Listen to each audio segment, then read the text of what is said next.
Hi, everybody. You remember Alex from before? Alex, do you want to say hi? Nice. Okay, so Alex has agreed to let us talk through the steps of observing what happens for a person when they're just laid on their back without support. So I'm going to hand the phone off to Lonnie, who will be holding it. And so we're just going to go through the same things that we talked about in the lesson just before this. We're going to respectfully observe what happens with legs, hips, chest, feet, and head.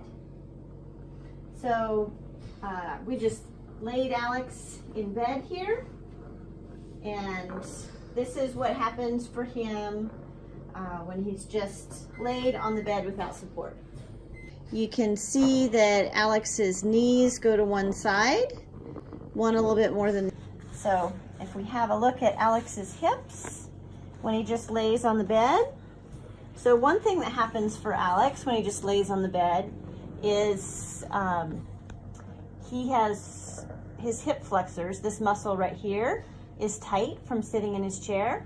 So when he lays down in bed, that tightness is pulled on because his legs are straight. It makes his low back here arch, which puts pressure on his tailbone. So that's something else that we're gonna say, okay, I noticed that.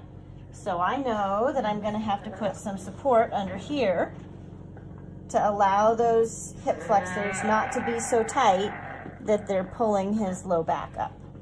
Because as soon as I relieve that pressure there, now he's not in that uncomfortable position with his low back lifted off the bed. And I can look at Alex's hips side to side. And so there's his hips. Here's the little point of his hips. And if you were a therapist, you'd probably call that the ASIS.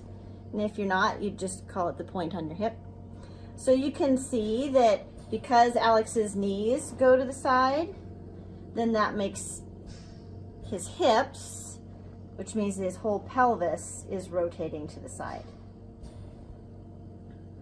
So he's got his right hip a little higher than his left, and it's turned a little to one side. And if he was to stay in this position all night without support, with gravity acting down on him, then gravity would make his knees go more and more and more this way all night. And they'd make his hips go that way all night, which would make his chest have to rotate too. And that's when you start to see body shape changes.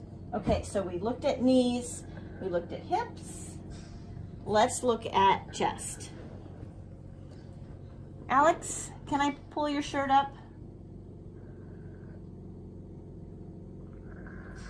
Thank you.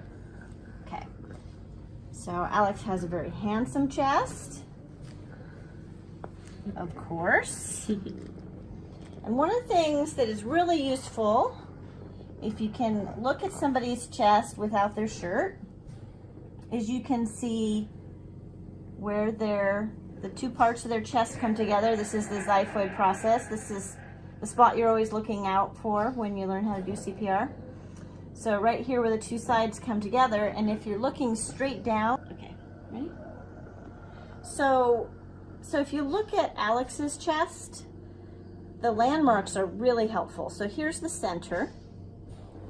And for Alex, from the center to the left is a little shorter than from the center to the right. So that tells you that his center is shifted to the right. So when I provide support to try and get him more centered, I'm going to have to provide support that helps him move into a more centered position. One of the ways we explain this sometimes is that his center is moved clockwise, and on some people their center might be moved counterclockwise. But here we have the center, and we can see that this distance is a little bit shorter than this distance. And we can see that Alex's nipple on his left side is closer to the side of his body than his nipple is on the right side. So we have two different landmarks that are telling us that the center is shifted to the left. So it's rotated to the left. So instead of noon, 1 a.m. And then, okay, so let's talk about feet. So without support at his knees, Alex's feet lay like this in bed. And without support, I would be quite worried about pressure on the inside. See, it's already white just in the time that it's taken us to make this video.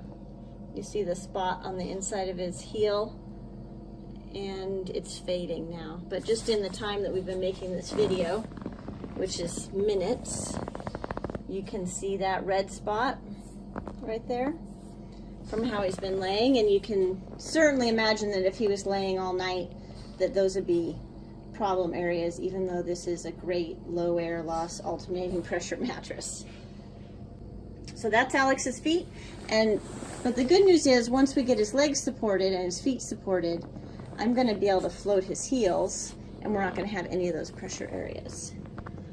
And the last thing, excuse me, is what happens with your head, Alex. And so when you don't have any support, your head really gets kind of stuck to the left.